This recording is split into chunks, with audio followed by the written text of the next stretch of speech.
ओंकारं बिंदु संयुक्तं नित्यं ध्यायन्ति योगिनः कामदं मोक्षदं चैव ओंकाराय नमो नमः।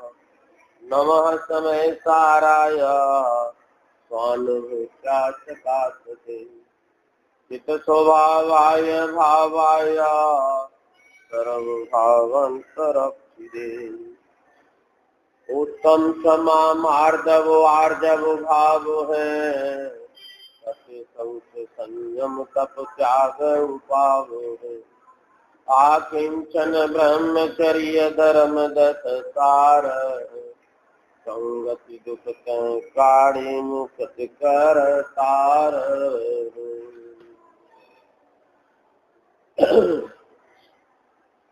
पर्वराज दशलक्षण महापर्व का आज 9वां दिवस है, इसलिए अपन उत्तम आकिंचन धर्म के स्वरूप का वर्णन करते हैं।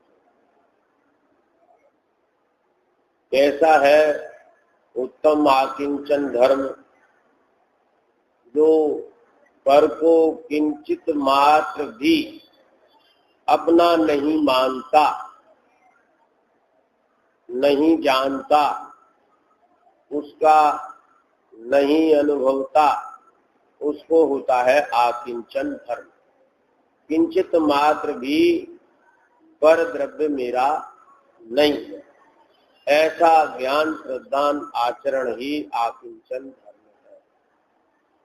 परंतु आज की धारणा बनी हुई है आकंचन। आकिंचन और आकंचन में कितना अंतर है? जा खाए वो राय, जा पाए वो राय। कनक कनक के 100 गुनी मादिकता अधिकार। जा खाए वो राय, जा पाए वो राय। माने सोने को पाने से ही बोरा जाता है, माने उसको अपना मानता है, तो फिर आकिंचन धर्म कैसे हो सकता? आकिंचन धर्म में तो किंचित मात्र भी मेरा नहीं, उसका नाम आकिंचन धर्म। अब जो कुछ भी आत्मा के अलावा है, जो कुछ भी आत्म स्वभाव से के अलावा है, वह सब परिग्रह कहलाता। समझ में आना? तो आत्म स्वभाव के अतिरिक्त क्या है? नो कर्म है, द्रव्य कर्म है और भाव कर्म है। नो कर्म शरीर और शरीर से संबंधित चेतन अचेतन पदार्थ, और द्रव्य कर्म ज्ञानावरणादि 8 प्रकार का, और भाव कर्म राग देश मोह, ये सब आत्म स्वभाव से बाह्य है। ये सब ही परिग्रह है। क्या सर? दानित राय जी ने लिखा है, परिग्रह 24 भेद त्याग करें मुनिराज जी। 24 प्रकार का परिग्रह। अब 24 प्रकार के परिग्रह में 10 प्रकार का परिग्रह बाह्य कहलाता है और 14 प्रकार का परिग्रह अंतरंग कहलाता है। पर ये दोनों ही आत्म स्वभाव से भिन्न है। क्या समझ? 10 प्रकार का बाह्य परिग्रह क्या है? क्षेत्र, मकान, वस्तु, बर्तन, सोना, चांदी, धन, धान, दासी, दास। ये 10 प्रकार के परिग्रह हैं। ये 10 प्रकार के परिग्रह नो कर्म कहलाते हैं। कर्म की शैली में ये 10 प्रकार के परिग्रह नो कर्म कहलाते हैं। और जो अंतरंग परिग्रह है, वे द्रव्य कर्म और भाव कर्म के भेद से 2 प्रकार के। अंतरंग परिग्रह कौन कौन से हैं? मिथ्या, सबसे पहले मिथ्या। क्रोध, मान, माया, लोभ, हास्य, रति, अरति, शोक, भय, जुगुप्सा, स्त्रीवेद, पुरुषवेद, नपुंसक। क्या करें? ये 14 प्रकार के अंतरंग परिग्रह है। चारित्र दर्शन मोहिनी कर्म का तो मिथ्या, और चारित्र मोहिनी कर्म के ये 13 प्रकार के परिग्रह। इनको और विस्तार देते हैं तो कसाय, 4 कसाय, अनंतान बंदी, अप्रत्याख्यान, प्रत्याख्यानावरण और संजुलन के भेद से 4 है, 16। क्या? तो ये 16 और 9 25 एक 26 प्रकार का अंतरंग परिग्रह। क्या? भेद करके 26 प्रकार का, वैसे 14 प्रकार का। ये सब कर्म प्रकृति है, मोहिनी कर्म की। क्या समझ? इन कर्म प्रकृतियों के उदय काल में जो जीव का विकारी भाव होता है, मोह राग देश रूप, उनको भी राग देश के भेद करते हैं तो 7 प्रकार के राग और 6 प्रकार का द्वेष। इस प्रकार जो 14 प्रकार का जीव का विकारी भाव है वह भी परिग्रह, समझना ना, बल्कि वास्तव में वही परिग्रह। उसके बिना बाह्य परिग्रह कुछ भी अर्थ नहीं रखता है। बाह्य पदार्थ परिग्रह ही नहीं कहे जाते उसके बिना। इसके बिना ये 14 अंतरंग परिग्रह के बिना बाह्य पदार्थ परिग्रह कहे ही नहीं जाते हैं। सब कहे नहीं जाते हैं, यहाँ नहीं कहे जाते। अरिहंत परमात्मा के बाह्य पदार्थ कितने होते हैं? समझ में आए? अरिहंत परमात्मा के बाह्य पदार्थ कितनी, बाह्य विभूति कितनी है? इतनी विभूति लोक में किसी की नहीं होती। इतनी विभूति अरिहंत परमात्मा की होती, लेकिन वह अंतरंग परिग्रह के बिना वह परिग्रह नहीं कहलाता। क्या समझ? कब तक परिग्रह कहलाता है? कि जब तक अंतरंग परिग्रह होता है तभी तक परिग्रह कहलाता है। क्या समझ? तो अंतरंग परिग्रह कब तक होता है?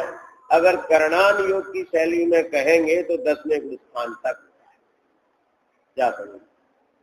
और चरणान योग की शैली में कहेंगे तो 5वें गुणस्थान तक होता है। क्या समझ? 6वें गुणस्थान में अंतरंग परिग्रह भी नहीं और बाह्य परिग्रह भी नहीं है। क्या समझ? आप कहेंगे कि संजुलन कसाय है, तो वो तो करणान योग की शैली में है। चरणान योग की शैली में तो वह परिग्रह नहीं कहलाता। क्या? 7वीं प्रतिमा में ब्रह्मचर्य हो जाता है और उसको अणुव्रत कहते हैं। मुनिराज के ब्रह्मचर्य महाव्रत कहा जाता है, लेकिन 8वें गुरुस्थान तक अब्रह्म रहता है। तो वह करणान योग की शैली है जो केवली भगवान के सूक्ष्म ज्ञान गम्य है उसके अनुसार लिखी गई है। और चरणान योग का वर्णन जो बुद्धि गोचर छद्मस्त के होता है उस अपेक्षा से लिखा जाता है। तो अंतरंग परिग्रह के बिना बाह्य पदार्थ परिग्रह ही नहीं कहलाते, समझना। और बाह्य पदार्थ ना भी होवे, क्या समझना, न होवे पर अंतरंग परिग्रह है तो वह परिग्रह कहलाता है। पशु के बाह्य पदार्थ क्या है? क्या है? आप कहेंगे कि शरीर है, शरीर तो केवली भगवान के लिए। क्या है? उसके शरीर पर तन धागा तक नहीं है, उसे पेट भरने से ज्यादा ये मनुष्य तो कह देता है कि पेट के लिए कर रहे हैं, मनुष्य पेट के लिए करता है कि पेटी के लिए करता है? पेट के लिए तो पशु करते हैं।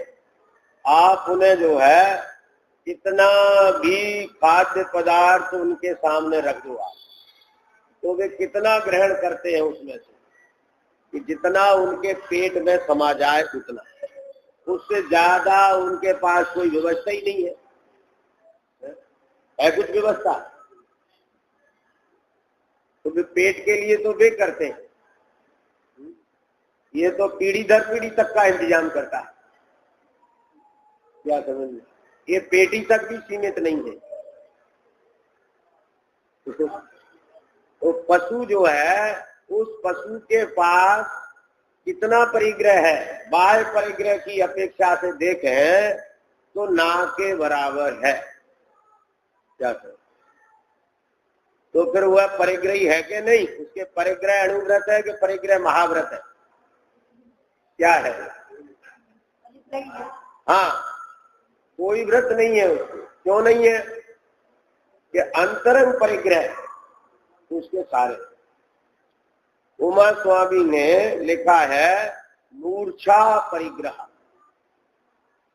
मूर्छा ही परिग्रह, और उसकी टीका में लिखा है ममत्व परिणाम। मूर्छा का अर्थ किया ममत्व परिणाम, कि यह मेरा है, ऐसे भाव का नाम परिग्रह है। उस पदार्थ के कारण हुआ परिग्रही नहीं कहलाता है, परंतु यह मेरा है इस भाव के कारण परिग्रही कहलाता है। समझ में आना? अब देखो, बाह्य परिग्रह की नाप से भी कोई परिग्रह का नाप नहीं होता है।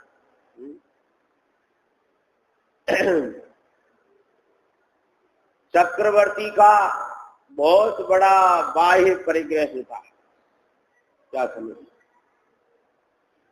और वह चक्रवर्ती चौथे गुण स्थान वाला भी हो सकता है और पंचम गुण स्थान वाला भी हो सकता है। समझ में आना? उसके परिग्रह परिमाण व्रत भी हो सकता है। और जिसके परिग्रह परिमाण व्रत नहीं है तो वो तो परिग्रही है, और मिथ्या तो है तो महापरिग्रही।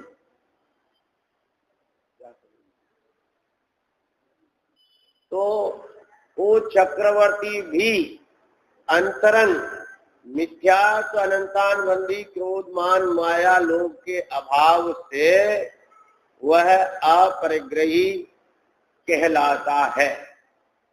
क्या समझना? और अप्रत्याख्यानावर्ण क्रोध मान माया लोभ ना हो तो वह परिग्रह परमाणु व्रती भी कहलाता है। और अगर मिथ्यात्व है तो जिस मुनि के तन पर धागा नहीं है उसको जिनवाणी में अपरिग्रही नहीं कहा। क्या समझ? और 6 खंड के अधिपति को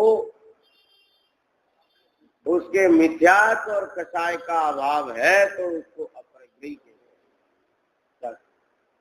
इसलिए वास्तव में जो है वो परिग्रह है, वह अंतरंग परिग्रह, वो ही परिग्रह है। अब तो इन पदार्थों को परिग्रह क्यों कहा है? क्या समझ? कि वो अंतरंग परिग्रह है कि यह मेरा है, ऐसा भाव। तो उसका यह मेरा है ये भाव किसमें है? कि इन परिग्रहों में होता है, इन पदार्थों में होता है। सोना चांदी धन धान दासी दास, क्या समझना? इनमें मेरा पना होता है, इसलिए इनको परिग्रह कहते हैं। समझ में आना? परिग्रह जो है वो यह मेरा है ऐसा भाव, इसका नाम परिग्रह। अब इन पदार्थों में ये मेरा पना होता है, इसलिए इनको भी परिग्रह कहते हैं। क्या समझ में? वास्तव में तो परिग्रह है ममत्व परिणाम, और उस ममत्व परिणाम में जो सबसे बड़ा परिग्रह है वह है मिथ्या। क्या समझ? इस परिग्रह में देखो हिंसा, झूठ, चोरी, कुशील परिग्रह, ये तो है पाप। और लोभ है पाप का बाप। और मिथ्यात है पाप, मिथ्यात है पाप का स्रोत। और परिग्रह है पाप का समुद्र। कौन सा पाप बचा जो परिग्रह के अंतर्गत नहीं आता? क्या समझ? यहां तक शुभ भाव भी इसमें आता है। क्या समझना? क्यों मंद कसाई की मनता शुभ भाव कहलाती। तो जब कसाई ही परिग्रह है तो तीव्रता भी परिग्रह है और मनता भी परिग्रह है। इस दृष्टि से शुभाशुभ भाव भी इस परिग्रह के अंतर्गत आता है। अब आप तो का प्रश्न अप्रासंगिक है, बाद में पूछो। क्या समझ? क्या कहा कि ये शुभाशुभ भाव भी परिग्रह है। जब शुभाशुभ भाव परिग्रह है तो फिर लेशा क्यों नहीं आएगी? अब कहने का मतलब यह है कि यह परिग्रह किंचित मात्र भी जिसके नहीं है, माने जो किंचित मात्र भी अपना नहीं मानता, उसको आकिंचन धर्म होता है। फिर भी ये बात मान्यता के अंतर्गत आई, समझ में आना? जब ये आचरण के अंतर्गत आती है तो पूर्ण आकिंचन धर्म कहलाता है। जब तक ये बात मान्यता के अंतर्गत आती है तब तक वह पूर्ण आकिंचन धर्म नहीं कहलाता, वो आंशिक आकिंचन धर्म कहलाता है। क्या समझना? देखो, इस संबंध में समय सार में एक गाथा आती है। एक क्या कई गाथाएं आती हैं। 38वीं गाथा आती है। उसमें आचार्य कुंद देव की गाथा का पद्यानुवाद है। मैं एक शोध सदा अरूपी ज्ञान द्रग हूँ यथार्थ से, कुछ अन्य भूमि रातनिक परमाणु मात्र नहीं अरे। क्या समझना? और 73वीं गाथा आती है। उसमें कहते हैं मैं एक शुद्ध ममत्वहीन ज्ञान दर्शन पूर्ण है, इसमें रहूं स्थित लीन, इसमें शीघ्र ये सब क्षय करूं। क्या समझ? माने मैं एक शुद्ध ममत्वहीन, मैं एक शुद्ध हूं, ममत्व मेरा स्वरूप नहीं है, मैं उससे रहित हूं। ऐसा जो अपने आत्म स्वभाव में लीन होता है उसके आश्रम क्षय को प्राप्त होते हैं। ये 73वीं गाथा का। 38वीं गाथा में कहा कि मैं एक शुद्ध सदा अरूपी ज्ञान द्रग हूं यथार्थ से, कुछ अन्य वो मेरा तनिक परमाणु मात्र नहीं अरे। मैं कैसा हूं कि मैं एक हूं। इसके लिए आचार्य अमृतचंद्र देव ने कहा है कि यह आत्मा क्रमभावी और अक्रमभावी होते हुए भी भेद को प्राप्त नहीं होता है, इसलिए मैं एक हूं। अक्रमभावी माने पर्याय, अक्रमभावी माने गुण। गुण पर्याय होते हुए भी आत्मा भेद को प्राप्त नहीं करता, इसलिए मैं एक। फिर कहा कि मैं शुद्ध हूं। तो इसके अर्थ में किया उन्होंने नर नारक आदि जीव के विषय, अजीव आश्रव बंध संबर निद्रा मोक्ष आदि ये नव तत्वों से भिन्न मैं हूं, इसलिए मैं शुद्ध हूं। क्या समझ में? अब नव तत्वों से भिन्न हूं तो नव तत्व कौन से? नव तत्व कौन से? कि वे पर्याय है ऐसा नहीं। नर नारकादि विशेष रूप जीव, जब नर नारकादि विशेष रूप जीव, तो अजीव तो वो नर नारकादि विशेष रूप जीव हुआ, तो ये व्यवहार न से द्रव्य प्राण को जीव कहा। क्या समझना? और अजीव तो उद्गल धर्म धर्म आकाश काल रूप पर द्रव्य है ही। आश्रय, तो फिर आश्रय कौन सा लेना? कि द्रव्य आश्रय। बंध क्या? द्रव्य बंध। संबर कौन सा? कि द्रव्य संबर। द्रव्य निद्रा, द्रव्य मोक्ष, द्रव्य पुण्य, द्रव्य पाप। तो इन नव तत्वों से मैं भिन्न हूं, इसलिए मैं शुद्ध हूं। सदा अरूपी स्पर्श रस गंध वर्ण ये मेरे में नहीं है। मैं इनको जानते हुए भी इन रूप नहीं परिणमता, इसलिए मैं अरूपी हूं। मैं ज्ञान दर्शन पूर्ण हूं, क्यों? कि मैं एक चिन्मात्र सामान्य हूं। ज्ञान दर्शन जो उसमें समाहित है, ऐसा मैं ज्ञान दर्शन से परिपूर्ण हूं। मैं एक शुद्ध सदा अरूपी ज्ञान द्रव्य हूं यथार्थ से। कुछ अन्य वो मेरा तनिक नहीं, कुछ अन्य वो मेरा किंचित भी नहीं, तनिक मात्र भी नहीं। क्या है? हाँ, मैं कुछ अन्य वो मेरा तनिक मात्र नहीं, अरे परमाणु मात्र नहीं, अरे माने वो परमाणु मात्र भी मेरा नहीं है। ऐसा मैं आत्मा हूं, ऐसा विश्वास हो जाना, ऐसा श्रद्धान हो जाना, ये अकिंचन धर्म की शुरुआत है। समझ में आया?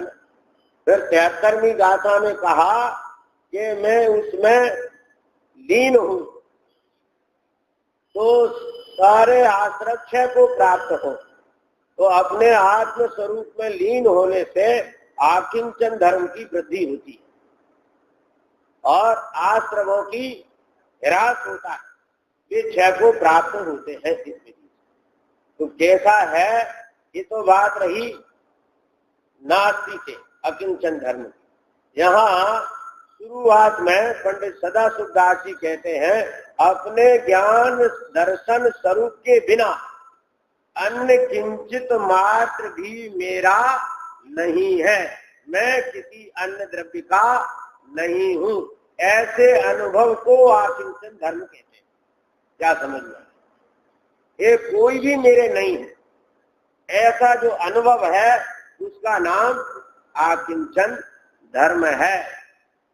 अब देखो, यहाँ जो सबसे पहला परिग्रह है मिथ्या, उसको मुख्य करके यहाँ बात की गई है कि हे आत्मन, अपने आत्मा को देह से भिन्न ज्ञान में अनुपम स्पर्श रस गंध वर्ण रहित अपने स्वाधीन ज्ञानानंद सुख से परिपूर्ण परम असीमरी भय रहित अनुभव करो। क्या समझना? ऐसा अनुभव करो वो आत्मन, अपना आत्मा कैसा है कि देह से भिन्न है, और कैसा है ज्ञान में है, और कैसा है कि अनुपम है। इसकी उपमा के योग्य जगत में कोई पदार्थ नहीं है, और कैसा है कि स्पर्श रस गंध वर्ण रहित है, अपने स्वाधीन ज्ञानानंद सुख से परिपूर्ण है। जितना जो कुछ भी सुख आता है तो अपने अंदर से आता है, बाहर से नहीं आता, क्योंकि सुख का भंडार स्वयं है, स्वयं सुख का सागर है। हालांकि वर्तमान में अपने सुख स्वभाव को पहचाने बिना ये जीव दुखी हो रहा है। क्या समझना? तो अपने को पहचानने से सुखी होगा, तो सुख का सागर स्वयं है तो स्वयं में से आएगा। दही में से मक्खन निकलेगा, पानी को मथने से मक्खन नहीं निकलेगा। क्या समझ? तेल में से विधि पूर्वक तेल निकाला जा सकता है, तिल में से, पर बालू में से किसी विधि से तेल नहीं निकाला जा सकता। क्यों? कि उसमें तेल है ही नहीं। ऐसे ही अन्य बाह्य पदार्थों में सुख है ही नहीं, तो किसी भी विधि से उनमें से सुख प्राप्त नहीं किया जा सकता। आत्मा में सुख है तो आत्म स्वभाव के मथन से आत्मा में सुख प्रकट होगा। यह देह है, वह मैं नहीं हूँ। क्या है? यह देह है, वह मैं नहीं हूँ। देह तो रस, रक्त, हड्डी, मांस, चाम में जड़ अचेतन है। मैं इस देह से अत्यंत भिन्न हूँ। ऐसा हूँ, अत्यंत भिन्न हूँ। आप कहेंगे हमें तो जो है कहीं भिन्न दिखाई नहीं देती है? कहाँ भिन्न है? या जो जान रहा है वह आत्मा है। ये शरीर जानने का काम नहीं करता। क्या समझ में? इसलिए यह आत्मा से भिन्न है। जो जाननहारा तो जीव है और जो जानता नहीं है वह अजीव है। ये देह जानती नहीं है। आत्मा के निकलते ही किंचित भी जानना नहीं होता। इसलिए ये देह है वह आत्मा से भिन्न है। कब? जब हम चले जाएंगे तब। तो जब हम चले जाएंगे तब भिन्न है। हाँ, हमेशा से भिन्न है। और देखो, अगर भिन्न नहीं हो गए तो फिर इसके कर्ता आत्मा होना चाहिए। आत्मा अपने परिणामों का कर्ता है, शरीर का कर्ता नहीं है। क्या समझ? यदि शरीर का कर्ता हो तो कोई भी रोगी नहीं हो सकता। क्या समझ में आया? किसी को बुढ़ापा नहीं आ सकता, किसी के बाल सफेद नहीं हो सकते, किसी के दांत नहीं गिर सकते। जो आत्मा उसका कर्ता हो तब। इसका मतलब यह है कि यह आत्मा इसका कर्ता नहीं है। इसका बाल बांका भी नहीं कर सकता। मतलब एक टेढ़े बाल को सीधा नहीं कर सकता और सीधे बाल को टेढ़ा नहीं कर सकता। समझ में आना? आप कहेंगे हम हाथ इधर मोड़ते हैं तो मुड़ जाता है, तो मोड़ने वाला तो इधर भी मोड़ ले। क्या समझ में आया? क्यों? कि इधर ही मुड़ता है, तो इधर तो मुड़ने का इसका स्वरूप है, उधर मुड़ने का स्वरूप नहीं है, तो कैसे मोड़ देगा? है? कर्तावादी तो ये कहते हैं ना, ऐसा कौन सा काम है जो मनुष्य नहीं कर सकता? क्या काम कर सकता है मनुष्य? अच्छा ये बताओ, सूरज रोज पूरब में निकलता है? तो कितने मनुष्य मिलकर पुरुषार्थ करें तो सूरज को पश्चिम में निकाल सकते हैं? एक व्यक्ति के 100 व्यक्ति के 1000 व्यक्ति, एकता बहुत कामयाब होती है ना, तो पूरा देश एक हो जाए इस बात में, और पूरा देश एक होकर इस ताकत को लगाए। और देश क्या, आज का वर्ल्ड भी अगर एक होकर इस कार्य के विरुद्ध अपना पुरुषार्थ करने को लग जाए तो वो असफल ही होगा, किसी भी कीमत पर सफल होने वाला नहीं है। पुरुषार्थ अकिंचन कर ही होगा। क्या समझ? अरे जब इस देह का ही नहीं तू कुछ कर सकता तो और का क्या कर सकता है? जो तेरे साथ सदा रहती चली आ रही है वर्षों से, यही नहीं मानती तो लड़का नहीं मानता, तो उसमें क्या आश्चर्य है? कहते ना कि लड़का नहीं मानता, वो नहीं मानता। अरे जब यही नहीं मानती है तो फिर लड़का नहीं मानता, इसमें क्या आश्चर्य है? जब इसका ही नहीं तेरी चलती तो फिर किस पर तेरी चलेगी? क्या कर? केवल एकमात्र ब्रह्म हो गया है। तो मैं देह से कितना भिन्न हूं? पंडित जी कहते हैं अत्यंत भिन्न हूं। अत्यंत भिन्न का क्या मतलब? कि द्रव्य से, क्षेत्र से, काल से, भाव से भिन्न। ये द्रव्य इसका जुदा है, ये पुद्गल द्रव्य है, मैं जीव द्रव्य हूं। क्षेत्र इसके प्रदेश जड़मयी है, मेरे प्रदेश चेतनमयी है। काल इसका परिणमन भिन्न है, मेरा परिणमन भिन्न है। इसके भाव रूप रस गंध स्पर्श के हैं और मेरा भाव जानने देखने का है। क्या समझना है? इस प्रकार मैं इससे अत्यंत भिन्न हूं। ब्राह्मण, क्षत्रिय, वैश्य, शूद्र आदि जाति कुल देह के हैं, ये मेरे नहीं है। तू वृथा में ही उच्च कुल में इस देह मिली है तो अपने को उच्च कुल वाला मान लेता है। नीच कुल में ये आत्मा आ गया इस शरीर में तो अपने को नीचा मानने लगता है। अरे भाई, ये तो शरीर का कुल है, आत्मा का कुल नहीं है। स्त्री, पुरुष, नपुंसक लिंग देह के हैं, मेरे नहीं है। आत्मा का कौन सा लिंग होता है? आत्मा का कोई लिंग हो तो हर पर्याय में कोई होना चाहिए, लेकिन आत्मा का स्त्री, पुरुष, नपुंसक कोई लिंग नहीं होता।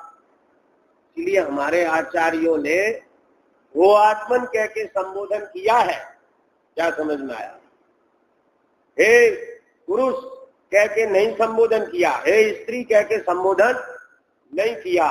क्या कहकर संबोधन किया है? कि वो आत्मन सर्वज्ञ परमात्मा ने के ज्ञान में हम जीव के रूप में आए हैं। सर्वज्ञ परमात्मा ने हमको जीव कहा है। क्यों कहा है? कि हम जीते रहे, जी रहे और जिएंगे। मरना हमारी इतिहास में नहीं है। समझ में आना? मरना जीव के इतिहास में ही नहीं है। तो फिर कौन मरता है और कौन जन्मता है? तन उपजत अपनी उपज जान और तन नसत आपको नाश मान। तन उपजता है, मैंने तन का जन्म होता है और तन का नाश होता है, और मानता है ये अपना जन्म और अपना मरण। बड़ी प्रसन्नता से कहता है कि आज मेरा बर्थडे है, जन्मदिन नहीं है। क्या समझ में? अरे कितने ऐसे कितने जन्मदिन हो चुके। इतनी तो इस जीवन की जो है दिन नहीं होंगे। अनंत बार जन्म और अनंत बार मरण हुआ है। इसका, इस देह का, और इसमें आत्मा आया है और इसमें से चला गया है। समझ में आया ना? जब आत्मा निकल जाता है तब इसको कहते हैं अरथी, माने इसका रथी चला गया, इस रथ को चलाने वाला चला गया।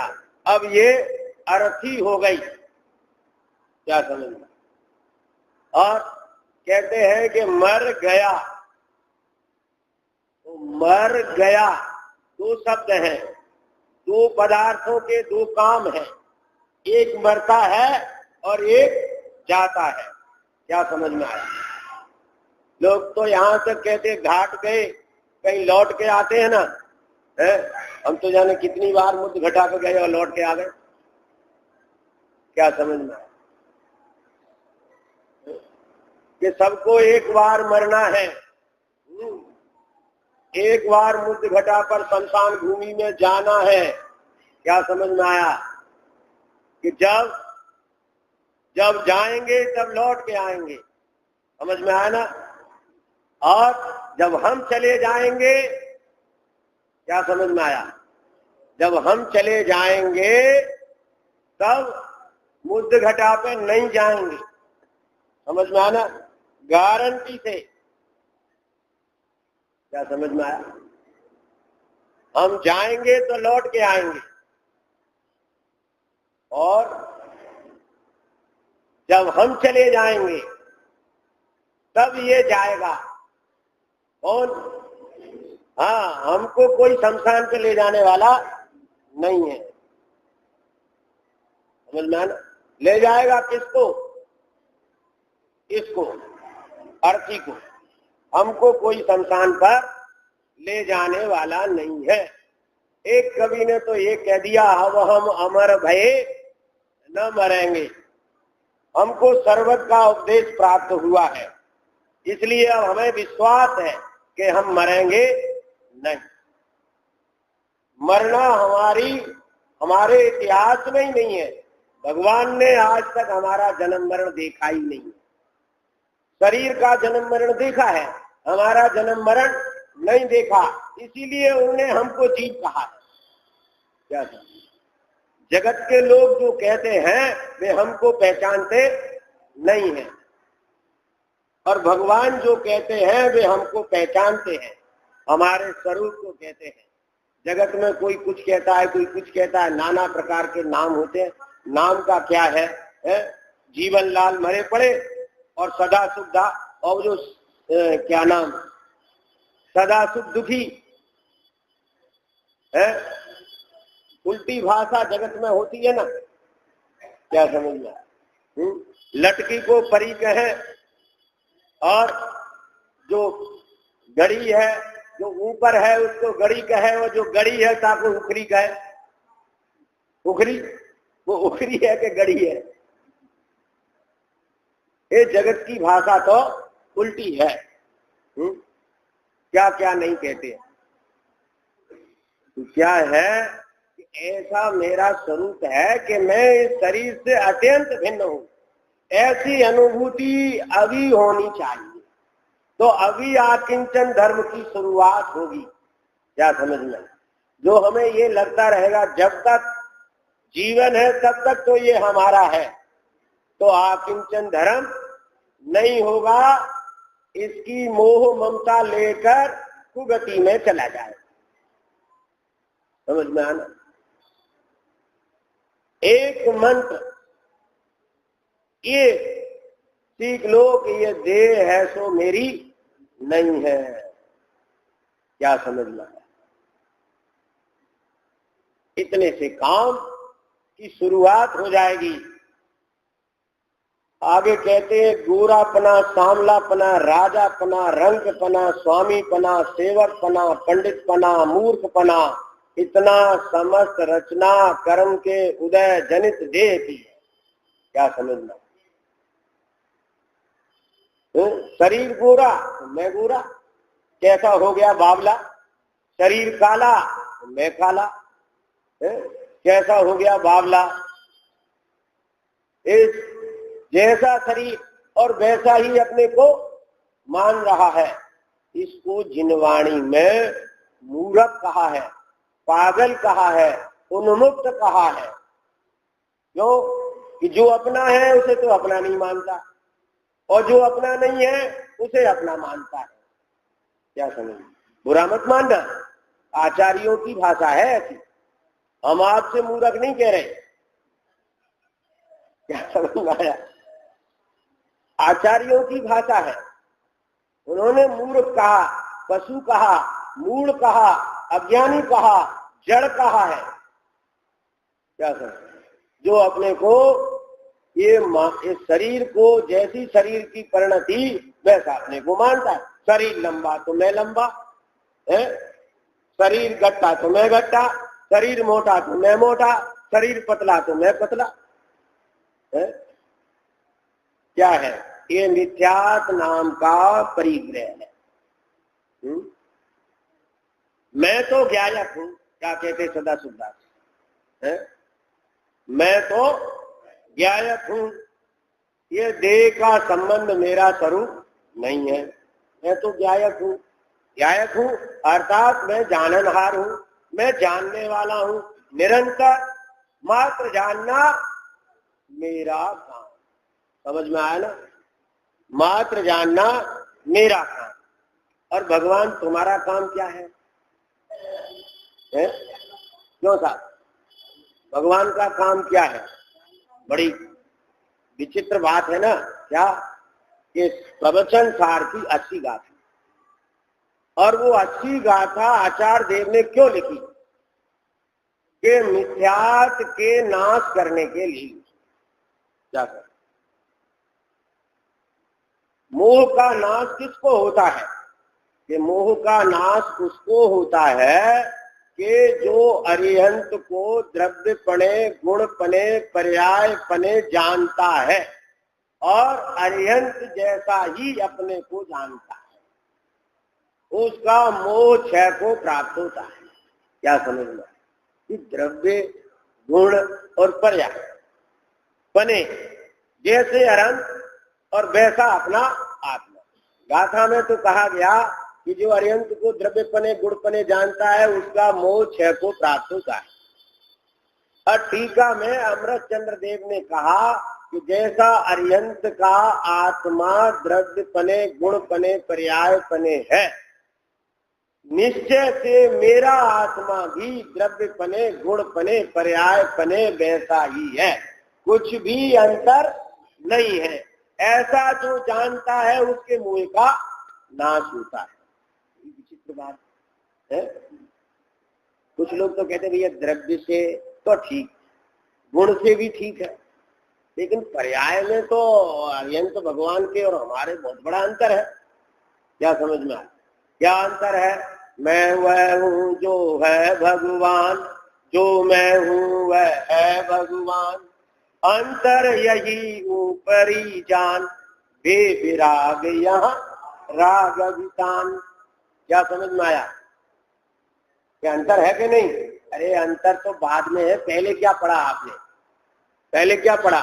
मैं वह हूँ जो है भगवान, जो मैं हूँ वह है भगवान, द्रव्य पने गुण पने पर्याय, अंतर यही ऊपरी जान। ऊपरी चक्कर, ऊपरी चक्कर तो सुना ही आप लोगों ने, समझ में आया ना? ये ऊपरी चक्कर है। क्या? बेविराग यहाँ राग वितान, ये मोह रूपी भूत जो है वो ऊपरी चक्कर है। समझ में आया ना? परिग्रह में गिनती है उसकी, किसमें गिनती है? परिग्रह में गिनती है, तो उसकी गिनती आत्म स्वभाव में नहीं है, इसलिए वह ऊपरी चक्कर है। क्या समझ में? अब कैसे है बताता हूं आप, कि द्रव्य गुण पर्याय पने का मतलब पहले संक्षेप में सुन लो, फिर सुनना आप दृष्टांत से विस्तार। संक्षेप में क्या है कि उनका द्रव्य आत्मा और हमारा द्रव्य आत्मा, उनका उनके ज्ञानादि गुण और हमारे ज्ञानादि गुण, और मात्र जानना उनका काम और मात्र जानना मेरा काम। समझ में आया ना? द्रव्य पने गुण पने पर्याय पने क्या अंतर है? कोई अंतर नहीं है। समझ में आया ना? बस ये अंतर नहीं जानता, नहीं मानता और अपनी तानता है, बस यही ऊपरी चक्कर है। समझ में आया ना? ये अंतर नहीं जानता, नहीं मानता और अपनी तानता है, यही ऊपरी चक्कर है। किसी की कन्या सर्वगुण संपन्न थी, अब वो वर ढूंढने के लिए उसका पिता और मामा चाचा फूफा आदि वर ढूंढने गए, तो कई जगह गए, उन्होंने कई लड़के देखे, लेकिन उन्हें सर्वगुण संपन्न कोई लड़का मिला। और उसकी माँ ने तो कहा था कि लड़की हमारी सर्वगुण संपन्न है, तो लड़का भी ऐसा ही होना चाहिए। लेकिन अब क्या करें, अब कहीं सर्वगुण संपन्न लड़का नहीं मिला। तो क्या हुआ, एक जगह जो बीच वाला था जिससे उनने चर्चा की थी, तो उसने जो लड़का बताया था, उस व्यक्ति ने कहा कि एक लड़का है, उसमें 97 गुण है। कितने गुण है? 97 गुण है। अब उनने सोचा कि अब 100 गुण वाला नहीं मिल रहा, तो 97 वाले से कर दो, 3 ही तो कमती है। ठीक, वो 97 गुण वाले से संबंध कर दिया, शादी हो गई। जब लड़की घर आई लौट के तो वो कहती है, शिकायत करती है पापा से कि भैया आप कह रहे कि 97 गुण है, उसमें तो छोड़ भलाई सब गुण है, ऐसा कोई गुण बकाया नहीं है। क्या सर, माने उसमें तो एमाल है, विषण भी है। अब उनने आपस में अपने साथियों से जिनको लेके गए थे उनसे सबसे चर्चा की और वो सब मिलके फिर गए। फिर वहां गए तो जिस व्यक्ति ने वो लड़का बताया था उससे पूछा कि ये बताओ कि इसमें 97 गुण कौन से हैं। तो वो क्या कहता है कि 97 क्या बताएं, जो 3 नहीं है तो ही सुन लो कि 3 कौन से नहीं है। कि एक तो ये सही बात न जानता है न मानता है और अपनी टांगता है। समझ में आया ना, सोबत में फंसा हुआ है तो उनकी ही बात मानता है। वो इसे सच्ची बात बताए कोई हिस्सी बात तो न जानता है न मानता है और अपनी ताने बिना नहीं रहता है। बस ये 3 अवगुण है, बकाया और सब गुण है। क्या करोगे तो बताओ भाई, और क्या सब गुण है, उनमें से भी कुछ बता दो। सुन लो कि देखो, जो गुण, ये गुण ऐसे हैं, 3 अवगुण ऐसे हैं कि ये बदले जा सकते हैं। समझ में आना। लेकिन जो 97 गुण हैं वे ऐसे हैं कि कभी बदले नहीं जा सकते थे। ऐसे गुण हैं जैसे कोई व्यक्ति, कोई लड़का नीच कुल वाला होता तो वह उच्च कुल वाला नहीं बनाया जा सकता था। ये उच्च कुल वाला है। अगर वो कुरु काला होता तो उसे गोरा नहीं किया जा सकता था। समझ में आना। देखते जाओ कितने गुण है उसमें। अगर वो नाटा होता तो उसे कोई बड़ा नहीं कर सकता था। अगर वो अति लंबा होता तो उसे कम लंबा नहीं कर सकता था। अगर वो अति मोटा होता तो कोई उसे पतला नहीं कर सकता था। क्या समझ में आया। अगर वो कुब्बा होता तो उसे कोई सीधा नहीं कर सकता था। अगर वो हकला होता तो उसकी आवाज नहीं सुधार सकता था। समझ में आया ना। अगर वो रोगी होता तो उसे निरोगी नहीं बनाया जा सकता था। अगर वह बुद्धिहीन होता तो उसे कोई बुद्धिमान नहीं बना सकता था। अगर वो शक्तिहीन होता तो कोई उसे शक्ति वाला नहीं बना सकता था। माने जितने भी उसमें गुण हैं उनमें से कोई भी गुण अगर कम होता तो उसका कोई भी उपाय नहीं था कि वो गुण उसमें आ जाता। लेकिन जो गुण उसमें नहीं है वे अवगुण बदले जा सकते हैं। अगर आपकी लड़की चेलना है तो ये हमारा बेटा भी श्रेणिक से कम नहीं है। समझ में आया ना। क्यों कि चेलना में में श्रेणिक में जेई तो 3 अवगुण थे, बकाया तो सब गुण थे ही उसमें। ये 3 अवगुण जो है चेलना के द्वारा सुधर गए तो वो भावी तीर्थंकर हो गया। क्या समझ में आया। तो ऐसे ही ये गुण ऐसे हैं कि वे बदल जा सकते हैं। अगर उसे इसकी सोबत मिलेगी और ये समझाने का प्रयास करेगी और उसकी समझ में आ जाएगी तो बदल जाएगा। और तो सब उसमें गुण है ही। क्या समझ में आया। ऐसे ही आत्मा में, अगर आत्मा में ज्ञान नहीं होता तो कोई उपाय नहीं था कि आत्मा में ज्ञान पैदा किया जाता। आत्मा में यदि सुख गुण नहीं होता तो कोई उपाय नहीं था कि सुख गुण उसमें पैदा किया जाता। समझ में आया ना। ऐसे आत्मा का अगर अस्तित्व नहीं होता तो कोई उसे अस्तित्ववान नहीं बना सकता था। क्या सर। आत्मा में यदि प्रमेयत्व न होता तो कोई उसे प्रमेयत्व नहीं, माने ज्ञेयत्व नहीं बना सकता था। तो ऐसे आत्मा में अनंत गुण हैं क्या समझ में आया? अब दोस्त तो कितने हैं कि यही 3 दोस्त तो हैं। क्या 3 दोस्त हैं कि ऐसा गुणमयी आत्मा है कि जिसका द्रव्य अरिहंत जैसा है और गुण अरिहंत जैसे हैं और इसका काम अरिहंत जैसा है, ये बात जान ले और मान ले और अपने आप में स्थिर हो जाए तो बस, फिर तो कोई अंतर नहीं है, ऊपर का भी अंतर खत्म। क्या समझना? अभी ये अंतर ऊपर का है। वो काय का है कि उसने अरिहंत जैसा अपने को जाना नहीं, माना नहीं और अपनी तानता है।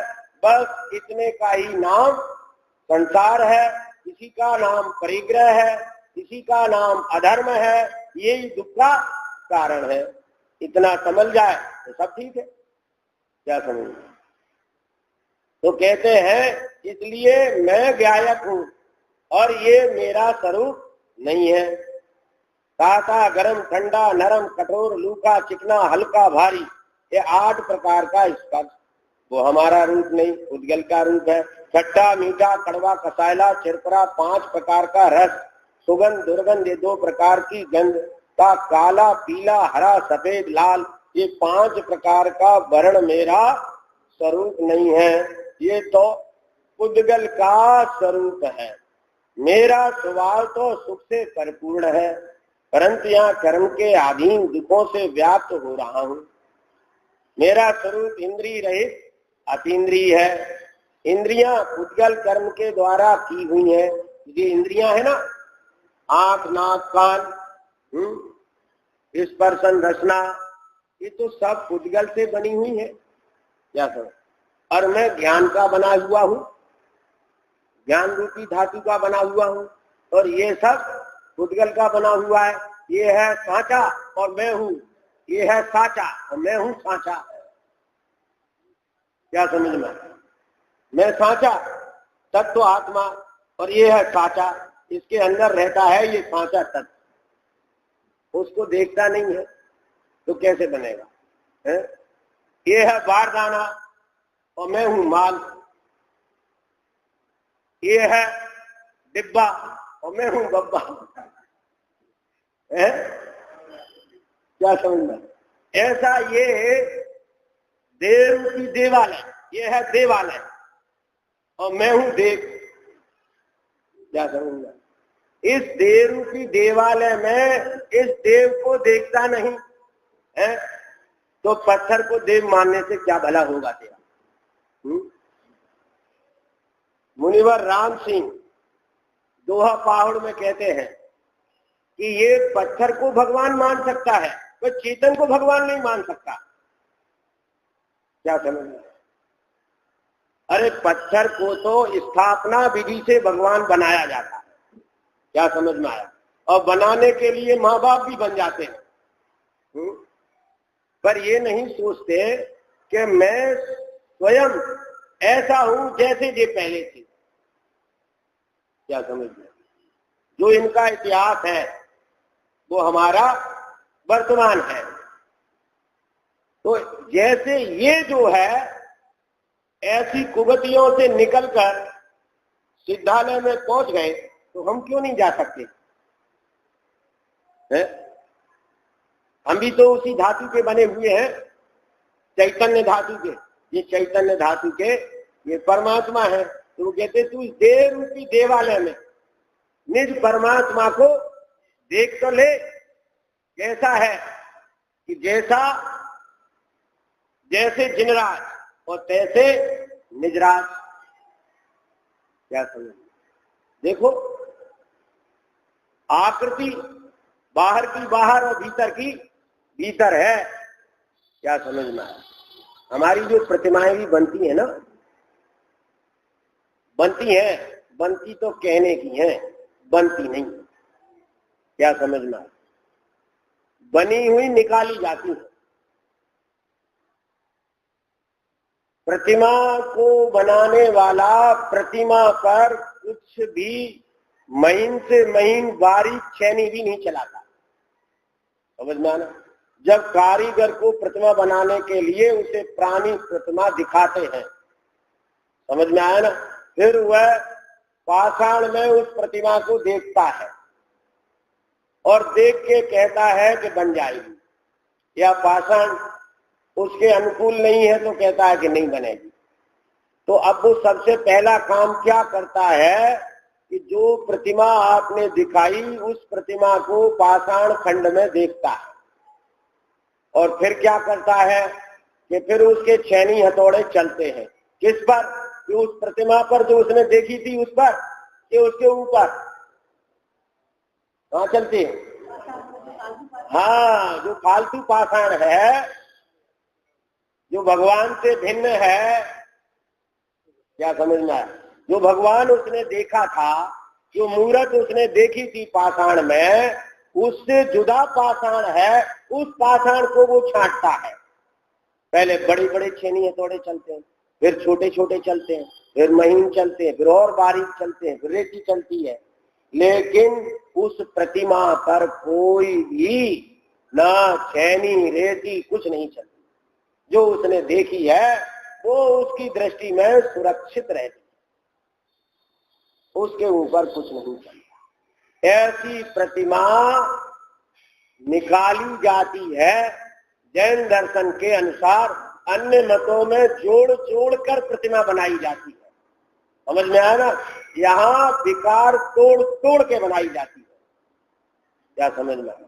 फालतू पत्थर को तोड़ तोड़ के बनाई जाती है, समझ में आया?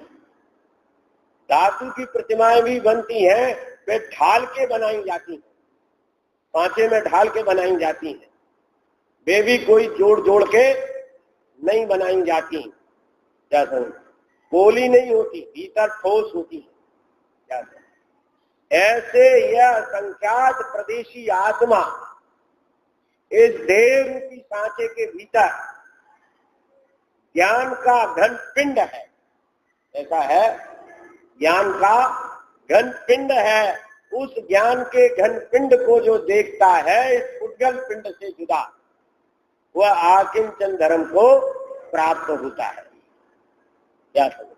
कैसा है? ओहो, मेरा स्वरूप इंद्रिय रहित अतीन्द्रिय है। इंद्रियां पुद्गल में कर्म द्वारा की हुई हैं। मैं समस्त भय रहित अविनाशी अखंड आदि अंत रहित शुद्ध ज्ञान स्वभाव हूँ, परंतु अनादि काल से जैसे सुवर्ण का पाषाण मिला हुआ है, उसी तरह क्षीर नीर के समान कर्मों से अनादि काल से मिला हुआ चला आ रहा है। जैसे खदान में से सोना निकलता है तो वह पत्थर से जैसे मिला हुआ है, एक में एक नहीं है, संयोग में पत्थर है, ऐसे ही अनादि से कर्म का संयोग चला आ रहा है, पर यह आत्मा कर्म से जुदा है। मिथ्यात नाम कर्म के उदय से अपने स्वरूप के ज्ञान से रहित होकर देहादि कर द्रव्यों को अपना स्वरूप जानकर अनंत काल से मैंने परिभ्रमण किया है। अब कोई आवरण आदि के किंचित दूर होने से श्री गुरु के द्वारा उपदेशित परमागम के प्रसाद से अपना तथा परमय स्वरूप का ज्ञान हुआ है, तो मिथ्यात रूपी परिग्रह का अभाव हो जाता है। समझ में आना? क्रोध भी परिग्रह है, पर पदार्थ को अहितकारक देखता है, दूसरे के दोष सीखते हैं, इसको क्रोध कहते हैं। मान संयोग से अपनी नाप करता है, इसका नाम मान है। छल कपट के भाव माया है, पर पदार्थों को ग्रहण करने की आसक्ति लोभ है। और हाथ कुछ इष्ट संयोगों को देखकर प्रफुल्लित होता है, ये हास्य रूपी कथाएं है। कुछ लोग कभी कभी ऐसा कहते हैं कि भगवान की प्रतिमा देखो कितनी हंसमुख है, कितनी हंसमुख है। अगर वह हंसमुख है तो वह भगवान की प्रतिमा नहीं है। समझ में आया? क्यों? कि हास्य तो कसाय होती है, हास्य तो कसाय होती है, भगवान के हास्य नाम की कसाय नहीं होती। वो तो सौम्य मुद्राधारी होते हैं। क्या है? नाशाक दृष्टि, सौम्य मुद्रा वाले होते हैं, हसमुख नहीं होती भगवान की प्रतिमा है। रति, पदार्थों में जो अति आसक्ति उसको रति कहते हैं। अपने प्रतिकूल पदार्थों में अति जो अरुचि द्वेष होता है वो अरति कहलाती है। जुगुप्सा ग्लानि को कहते हैं। स्त्री पुरुष नपुंसक भेद ये काम के भावना है, इनको भी कसाय कहते हैं। ये सब अंतरंग परिग्रह हैं। अंतरंग परिग्रह छूटे तो बहिरंग परिग्रह छूटता ही छूटता है। क्या समझ में आया? फिर भी अगर ना छूटे तो समझना अंतरंग परिग्रह नहीं छूटा है, क्योंकि अंतरंग से बहिरंग की व्याप्ति होती है, बहिरंग से अंतरंग की व्याप्ति नहीं होती। कोई बहिरंग परिग्रह छोड़ दे तो कोई गारंटी नहीं है कि उसका अंतरंग परिग्रह छूटा है, लेकिन अंतरंग परिग्रह छोड़े तो बहिरंग परिग्रह भी छूटता ही है। क्या समझ में आया? इसलिए अंतरंग परिग्रह को भली प्रकार समझकर और उससे भिन्न बाह्य परिग्रह और अंतरंग परिग्रह से भिन्न अपना जो ज्ञायक स्वभाव आत्मा है, जो किंचित मात्र भी परद्रव्य रूप नहीं परिणमता है, ऐसे ज्ञायक स्वभाव की आराधना ही आकिंचन धर्म है। हमारी निरंतर ज्ञायक स्वभाव की आराधना के पुरुषार्थ में हम आगे बढ़े, बस इसी भावना से